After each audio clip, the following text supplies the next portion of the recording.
Hello दोस्तों, मेरे channel पे आप सभी का स्वागत है। तो आज रेसिपी लेके आई हूँ सर्दियों के लिए एनर्जी से भरपूर लड्डुओं की। तो चलिए लड्डू बनाना शुरू करते हैं। तो लड्डू बनाने के लिए सबसे पहले एक कटोरी तिल लेंगे। किसी कप या कटोरी का नाप कर लेना है।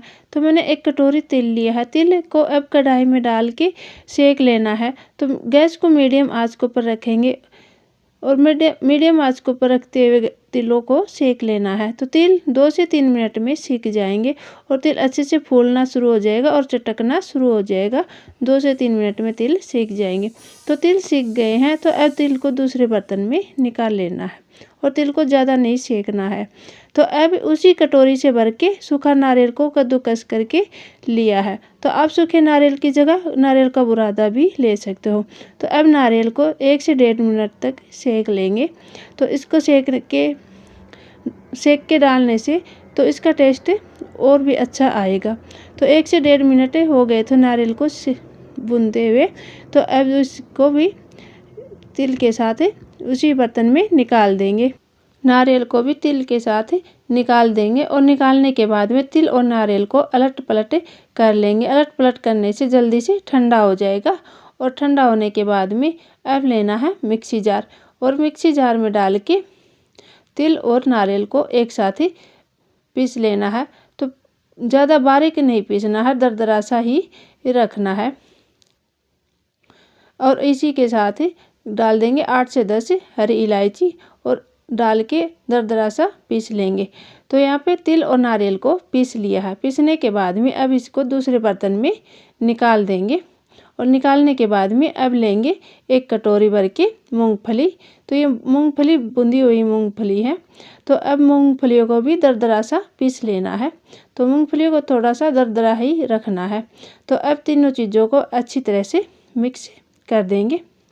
तो अच्छी तरह से मिक्स होने के बाद में अब बनाएंगे गुड़ की चाशनी। तो चाशनी बनाने के लिए गैस के पास चलते हैं। तो गैस के ऊपर कढ़ाई रख दी और गैस को ऑन कर लिया। ऑन करने के बाद में अब इस कढ़ाई में डाल देंगे 1 कटोरी भर के गुड़। गुड़ को छोटे छोटे पीस में कट करके और 1 कटोरी भर के नाप किया है।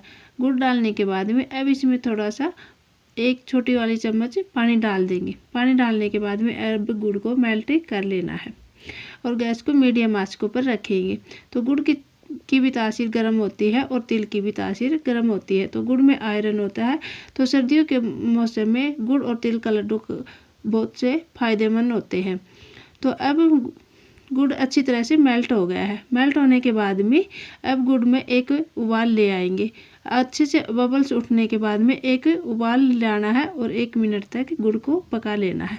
तो 1 मिनट हो गई थी गुड़ को पकते हुए। तो अब गैस को बंद कर देंगे। तो गैस को बंद करने के बाद में अब गुड़ की चाशनी को छलनी से छान के और अब मिक्सर में मिला दें। अब सभी चीज़ों का अच्छे से मिक्स कर लेंगे। तो दोस्तों, आपको नारियल, मूंगफली और तिल के लड्डू की रेसिपी पसंद आए तो वीडियो को लाइक कीजिए, शेयर कीजिए। अगर चैनल पर नए हो तो चैनल को भी सब्सक्राइब कर लीजिए। और अच्छी तरह से मिक्स होने के बाद में अब हाथों के ऊपर घी लगा लेना है और घी लगा के और लड्डू बना लेंगे। तो ये मिक्सचर को ज़्यादा ठंडा नहीं करना है, गरम गरम में ही लड्डू बनाना है। तो हल्का सा गुनगुने में ही लड्डू बनाना शुरू कर देंगे। तो एक लड्डू बना के तैयार कर लिया है। तो जिस आकार में आप छोटा या बड़ा बनाना चाहते हो उस आकार का आप लड्डू बना सकते हो। तो यहाँ पे मैंने मीडियम साइज के लड्डू बना के तैयार किए हैं। तो ये लड्डू बहुत ही गुणकारी और बहुत ही फायदेमंद होते हैं। तो यहाँ पर नारियल और मूंगफली और तिल के लड्डू बनके तैयार हो गए। तो आपको ये रेसिपी अच्छी लगी तो कमेंट्स करना। धन्यवाद।